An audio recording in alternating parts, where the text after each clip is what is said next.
Hello, hello, c'est Sarah, comment vas-tu? Bienvenue dans mon Real Talk. J'espère que tu vas bien.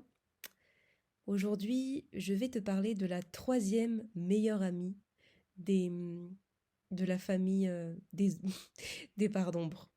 On a vu le syndrome de l'imposteur, on a vu la bonne élève. Aujourd'hui, je vais te parler de la peur de l'échec et du rejet. Elle est un peu liée aux deux autres. C'est pour ça que je te parle de troisième meilleure amie. Pourquoi l'échec et le rejet nous paralysent-ils autant? Si tu hésites à prendre une décision, à te lancer dans un projet, à t'exprimer pleinement par peur de l'échec ou du rejet, cet épisode, il est vraiment pour toi.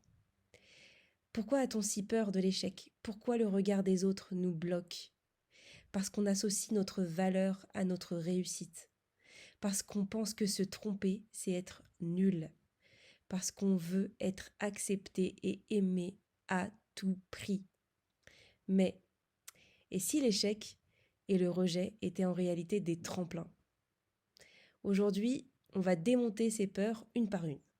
On va comprendre pourquoi elles sont des illusions et on va savoir comment s'en libérer et oser enfin. La peur de l'échec, c'est quoi? Pourquoi elle nous bouffe autant la vie? L'échec, ça fait peur parce qu'on l'a mal appris. Dès l'enfance, on nous a dit « Fais bien, sinon tu seras puni. Si tu rates, c'est que tu n'es pas assez intelligent. Te tromper, c'est honteux. » Conséquence, on se met une pression énorme, on préfère ne pas essayer plutôt que se ridiculiser, on abandonne dès qu'on rencontre un obstacle. Mais tout ça, c'est faux. C'est faux, faux, faux. L'échec, ça n'existe pas. Il n'y a que de l'apprentissage. Dans le Coran, Allah nous enseigne que les épreuves ne sont pas là pour nous punir, mais pour nous élever. Surat Al-Baqarah, verset 155. Nous vous éprouverons assurément par un peu de peur, de faim et de diminution de biens, de personnes et de fruits. Mais annonce la bonne nouvelle aux endurants. Chaque échec apparent est une opportunité de croissance. Regarde les plus grands succès du monde. Thomas Edison a échoué 10 000 fois avant d'inventer l'ampoule. Michael Jordan, il a été viré de son équipe de basket au lycée. Steve Jobs, il a été viré de sa propre entreprise avant de revenir plus fort. L'échec ne signifie pas « je suis nul ». Il signifie « je suis en train d'apprendre ». Et mon Dieu, qu'est-ce qu'il y a à déconstruire, c'est un truc de dingue. On ne peut pas réussir sans échouer d'abord. Regarde comment un bébé apprend à marcher. Il tombe 100 fois. Mais il ne se dit pas « Ah, je suis trop nul, je vais ramper toute ma vie ». Mais non, il continue encore et encore jusqu'à maîtriser la marche. Nous, on doit faire pareil. Dans un hadith de Al-Bukhari et de Muslim, le prophète a dit « Celui qui persévère dans la patience, Allah le rendra patient. Et nul n'a reçu un don meilleur et plus vaste que la patience. » Donc, l'échec, c'est pas une fin, c'est juste un test de patience. La peur du rejet, celle-là aussi je voulais en parler. Pourquoi elle nous bloque autant? On a une peur du rejet parce qu'on veut être aimé et accepté. Si je dis ce que je pense, ils vont me juger. Si j'échoue devant les autres, je vais être ridicule. Si je fais un faux pas, je vais être mise de côté. Mais ce besoin d'approbation, il nous enferme en fait.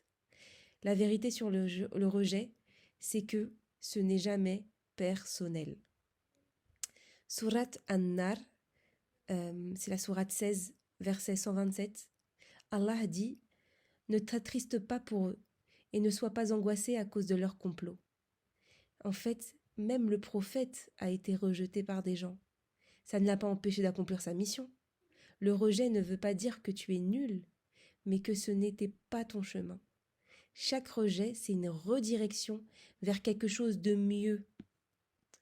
T'as pas besoin de l'approbation des autres. Il faut toujours te rappeler, même si tout le monde te validait, ça ne changerait pas ta valeur. Même si tout le monde te critiquait, ça ne l'abaisserait pas non plus. Dans un hadith, le prophète a dit « Sache que si toute la communauté se rassemblait pour te faire du bien, elle ne pourrait te faire que ce qu'Allah a décrété pour toi. » Donc, Tu es déjà suffisant. Tu n'as rien à prouver. Comment on se libère de ces deux peurs-là? La peur de l'échec et la peur du rejet. Déjà, on accepte que l'échec, c'est comme une étape normale. Je remplace si j'échoue, c'est la fin, mais par si j'échoue, c'est une leçon. Je visualise chaque obstacle comme une expérience d'apprentissage. Et dans la sourate Ash-Shar, verset 6, Allah dit « Avec la difficulté vient la facilité ». Donc chaque difficulté cache une facilité à venir. Il faut juste que tu t'accroches.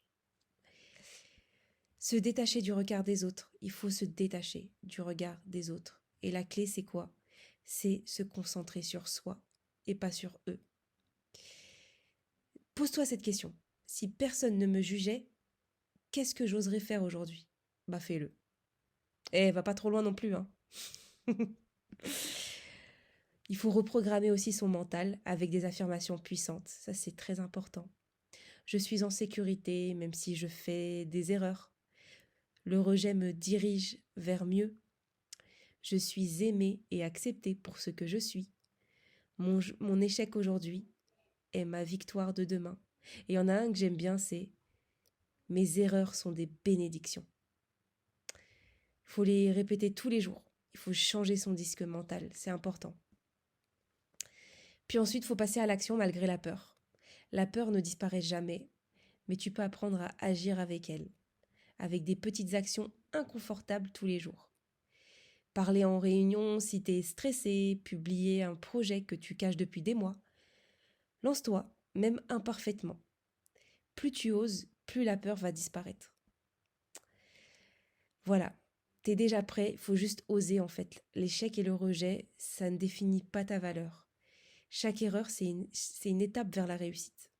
Chaque rejet, c'est une redirection. Et t'es déjà assez, peu importe ce que les autres pensent en fait. Alors aujourd'hui, choisis d'oser.